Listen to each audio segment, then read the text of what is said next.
네, 멘토님들 안녕하세요. 한강TV 크라켄 엽철입니다. 하겐강. 이 학원에 아이들을 맡기다 보면은 불만이 생길 수도 있죠. 그런 게 클레임이나 컴플레인으로 돌아오기도 하는데요. 오늘은 좀 그런 거에 대해서 얘기를 나눠보도록 하겠습니다. 넵튠 선생님도 많이 받아보셨죠? 클레임.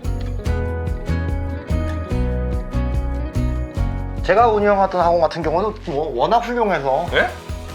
그런데 왜 이거 주제로? 네, 뻥입니다. 컴플레인은 언제 어디서나 무조건 반드시 존재합니다. 학부모도 엄연한 고객인데 그래도 그 정도는 감수를 해야 되는 게 아닌가요? 뭐 합당한 사례는 당연히 받아들이고 또 사실은 그런 내용들은 시정하고 그렇게 반영하고 이러면 발전의 요소가 되니까 뭐 당연하다라고 생각이 되는데 아까도 말씀드렸듯이 언제나 어디서나 무조건 반드시 있습니다. 진상. 그래도 자기 아이를 맡긴 선생님인데 뭐 이렇게 심하게 할 게 있을까요? 격세지감인지라 그나마 예전 같은 경우에는 그 최소한의 선생님의 대우 정도는 있었던 것 같아요. 뭐 2000년대 초반 이럴 때만 하더라도.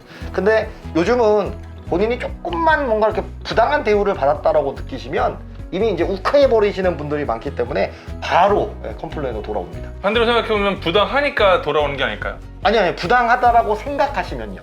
부당했다고가 아니라 본인이 그냥 이게 이거 부당한 거 아니야 라고 생각하시면 바로 이제 컴플레인이 되는데, 물론 이제 강사의 태도가 뭐 본의 아니게 불순했다던가 아니면 뭔가 오해의 여지가 있었다던가 아니면 이제 아이들 관리하는 측면에서 약간의 실수 같은 게 있었을 수는 있잖아요. 거기에 대한 이제 컴플레인은 건강한 컴플레인이다. 이런 경우는 사실은 아까도 말씀드린 것처럼 뭐 학원의 발전에 잠정적으로는 되게 도움이 되기 때문에 당연히 받아들이는 게 맞는데, 그렇지 못한 경우에 그런 불만 사례들, 컴플레인들이 상당히 많습니다. 예를 들면요? 일단은 저 같은 경우는 강의를 만약 1시간을 한다고 치면 1시간 내내 이렇게 공부 얘기만 하지는 않거든요. 뭐 집중력을 또 이제 좀 중간에 일으켜 올리려면 약 10분 정도는 뭐 다른 얘기를 하기도 하는데, 사실은 이렇게 10분 정도 좀 아이들과 이렇게 소통할 수 있는 시간을 갖는 게 윤택한 수업을 만드는 데 도움이 됩니다. 뭐 1시간에 10분 정도는 뭐 그럴 수 있는 거 아닌가요? 그런데 만약 그날 과제를 안 해온 친구가 있어서 만약 지적을 받았어요. 저한테 혼나고 막 그랬단 말이에요. 그러면 이제 좀 기분이 안 좋을 거 아니에요? 아니 뭐 태도가 불량했어요. 그래서 또 지적을 받았어요. 기분이 안 좋죠. 이러면 이제 사실은 그 이야기, 그때 있었던 이야기들은 다양한 방식으로 부모님한테 전달이 되거든요. 다양한 방식이라면 일단 뭐 수업했던 얘기는 다 빼고요. 그냥 그 10분 잠깐 딴 얘기한 거, 그것만 딱 집중을 해서 수업 시간에 필요한 수업 안 하고 맨날 이렇게 헛소리하는 시간 낭비한다, 그런데 시간을 다 쓴다, 이런 식으로 전달되는 경우들이 많습니다. 어떤 학부모님들 같은 경우는 뭐 다이렉트하게 전화해서 막 언성을 높이시기도 하거든요. 뭐 선생이 수업 시간에 수업은 안 하고 수업이나 제대로 하면 될 것이지 수업은 안 하고 왜 애를 데리고 헛소리나 하고 있어요, 이런 식의 컴플레인을 말씀하시는 경우들도 많아요. 설마 그렇게까지 하시려고요? 사실 생각해보세요. 애를 학원에 보냈는데 수업 시간에 마치 수업을 안 하고 계속 딴 얘기만 하는 것 같아. 비싼 돈 주고 보냈는데 애가 와서 기분도 안 좋고 애가 공부하겠다는 의지가 있는데 놀았대. 당연히 언성이 올라갈 수밖에 없죠. 사실은 저는 2015년에 여기 분당으로 넘어오기 전까지는 사실은 이렇게 회초리를 들었었습니다. 사랑의 매를 이렇게 줬는데, 물론 이제 신규생으로 들어오시는 학부모님들하고는 이미 고지가 돼 있었거든요. 뭐 숙제가 안 됐다 이러면 학생들에게 체벌을 합니다에 대한 고지도 했고 동의도 받았어요. 그러면 사실은 아무 감정 없이 너 오늘 숙제 안 하면 손바닥 두대는 거 알지? 그럼 손바닥 두대를 실제로 때렸거든요. 그럼 이제 잔소리할 일은 없고 학생들도 사실 이게 규칙이기 때문에 거기에 대한 불만들이 별로 없어서 뭐 집에 가서 자기가 잘못해서 맞았다는 얘기는 못 하잖아요. 그러니까 상대적으로 그때는 컴플레인이 낮았는데 지금은 이제 아예 처벌을 엄정하게 하면 안 되니까 그러니까 잔소리가 계속 늘어난 거죠. 그러다 보면 서로의 감정을 건드는 일들도 좀 종종 생기거든요. 그러면 어쩔 수 없이 그 기분 나쁜 친구가 집에 가서 곡해하거나 왜곡된 정보를 부모님한테 전달하는 사례들이 많이 발생합니다. 이게 체벌이 옳다고 볼 수는 없지만 그래도 순기능이 있네요. 내 아이를 위해서 이 정도까지 내가 어디 가서 받아줄 수 있는 만큼 만약 체벌을 한다, 이건 정말 저는 사랑의 매라고 생각을 하거든요. 그럼 지금은 이제 그런 게 불가능하니까 그런 컴플레인들을 어떻게 처리하세요?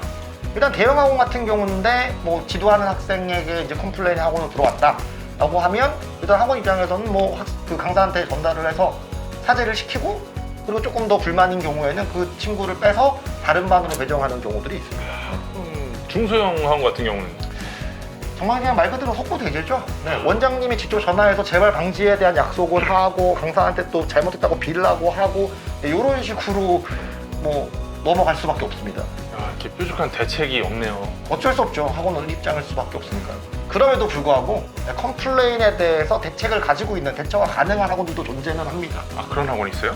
뭐 예를 들면 학원에 정원이 꽉 찼어요. 네, 그래서 늘 그 학원에 들어오고자 하는 친구들 같은 경우는 대기 순번을 받고 대기하는 그런 학원들이 있어요.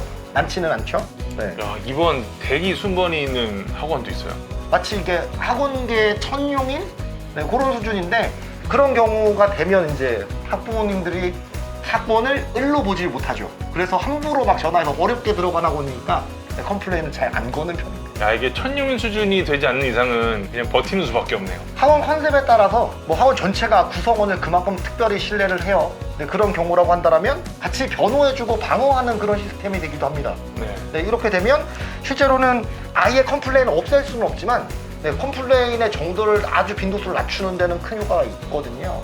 네, 그러니까 결국에는 학원도 무조건 되게 신뢰할 수 있는 구도를 만들어야 되고 학생들도 선생님들에 대한 충성도가 높아야 되고 그러다 보면 사실은 학생들 입장에서도 우리 선생님, 원장님한테 얘기해봤자 선생님 편 드는 거 확실하고 내가 엄마한테 얘기해봤자 엄마도 우리 학원을 신뢰하는 것 같아요.